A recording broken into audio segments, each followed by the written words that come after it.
I'll share this one experience when Richard was in the Army. Why, it was after I was there in July '54, so I think it was probably in the fall of 1954. And he was called in to go on this special mission. And he was going down into the Black Forest, and he really didn't know what he was going to be doing. He got down there, and he says he knew when he was met at the gate with guards that had real live ammunition that there was something really going on, but he didn't know what.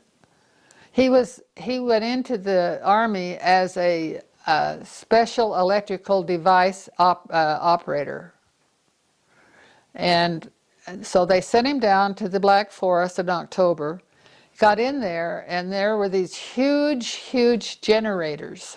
They were probably as big as half the size of this room. They were just huge. And they were brand new generators, and they weren't able to get them started. And that was what they had called he and his company to go down and see what they could do. Now, Richard was 23 years old, and so he was really at a loss of how he was going to get these going. And he asked for the directions, which was logical, and they weren't going to give them to him because it was top secret. Finally, they condescended to do it, and they gave him the manual, and he took the manual over to a log and sat down and started to pray. And the answer came to him, and he went back to the generators and did what was told to him to do, and he got them started. And it turns out that these generators had to do with the missile program, which was top secret. But when he got back to Schwetzingen, he was called in by his commanding officer, and they promoted him to staff sergeant, which was unheard of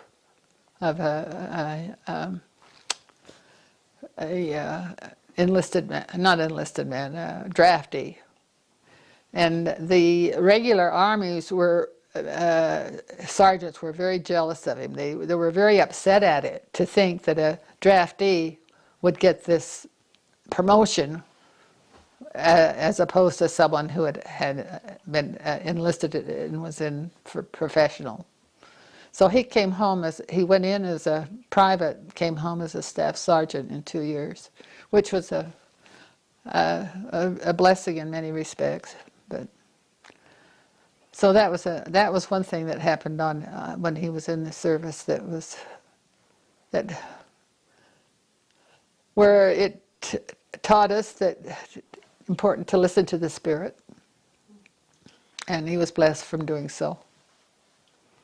So. Do you have any And experiences when he was on his mission that you might want to share? when he had served in the German mission before he was drafted, and that was one of the reasons they sent him back to Germany, is he knew the language, and he was just one of a few from his platoon that went to Germany instead of going over to Korea. And but I'm trying to think. Oh, he was called at the time we were in Germany to be a counselor to a colonel. That was an interesting experience. Colonel Nielsen was the branch president of the Heidelberg branch, and he was called as one of the counselors, and then there was another professional that was called to be the second counselor. I can't think of their name. Epic or something like that. And Colonel Nielsen, we had the experience of going to Bremerhaven and picking up Colonel Nielsen's car and driving it back through Holland and into Germany. And when we got to the German border, there was something my passport wasn't quite right for some reason, and they weren't going to let me back into Germany. They were going to let everyone else in, but I wasn't in uniform, and they weren't going to let me in. And when Colonel Nilsson said the word to these German officers, he says, "She is going in." There was no question because of his rank.